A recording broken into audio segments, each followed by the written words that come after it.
এই চুক্তি ফলে দক্ষিণ কোরিয়াকে আমরা একটা ঘনিষ্ঠ অংশীদার দেশ হিসাবে পাব। আজকে আমাদের জন্য একটা খুবই গুরুত্বপূর্ণ দিন।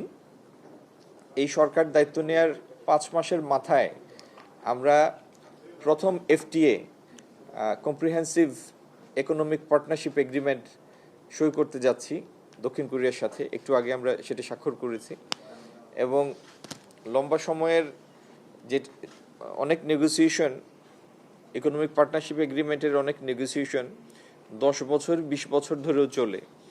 আমরা অল্প সময়ে টার্গেট সেট করে সেই আলোচনাটা আল্লাহর রহমতে সম্পন্ন করেছি এবং এই চুক্তির ফলে বাংলাদেশের 97% পণ্য এবং সেবা 97% পণ্য কোরিয়ার বাজারে অগ্রাধিকার শুল্ক নীতির ভিত্তিতে প্রবেশাধিকার পাবে। একইভাবে কোরিয়ান 87% পণ্য বাংলাদেশের বাজারে শুল্কের অগ্রাধিকার পাবে। তো এই এগ্রিমেন্টের চুক্তির ফলশ্রুতিতে আগামী দিন আমরা আশা করতে পারি আমাদের এলডিসি পরবর্তী এবং $1 ট্রিলিয়ন ইকোনমিতে উত্তরণের জন্য আমাদের যে টার্গেট, সেই টার্গেটে পৌঁছার জন্য আমাদের যে বিনিয়োগের আকাঙ্ক্ষা, আমাদের কর্মসংস্থান সৃষ্টির যে আগামী দিনের পরিকল্পনা, এই চুক্তি ফলে দক্ষিণ কোরিয়াকে আমরা একটা ঘনিষ্ঠ অংশীদার দেশ হিসাবে পাব, যেই দেশের অর্থনীতির সাইজ, জিডিপির সাইজ ইতিমধ্যে প্রায় $2 ট্রিলিয়ন। তো সেই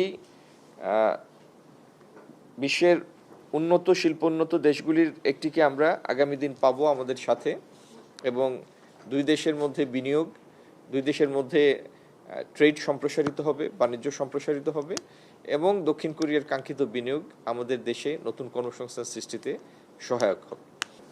আমাদের যে 97% পণ্য অগ্রাধিকার পাবে বাংলাদেশি পণ্য কোরিয়ান বাজারে, তার মধ্যে আছে আমাদের আরএমজি প্রোডাক্টগুলি, চামড়া, জুট, এই সমস্ত পণ্য অগ্রাধিকার পাবে এবং কোরিয়ার ক্ষেত্রেও নির্দিষ্ট কিছু কৃষি পণ্য, প্লাস্টিক, সিকেডি আর এই সমস্ত পণ্য বাংলাদেশের বাজারে অগ্রাধিকার পাবে, শুল্কের অগ্রাধিকার পাবে।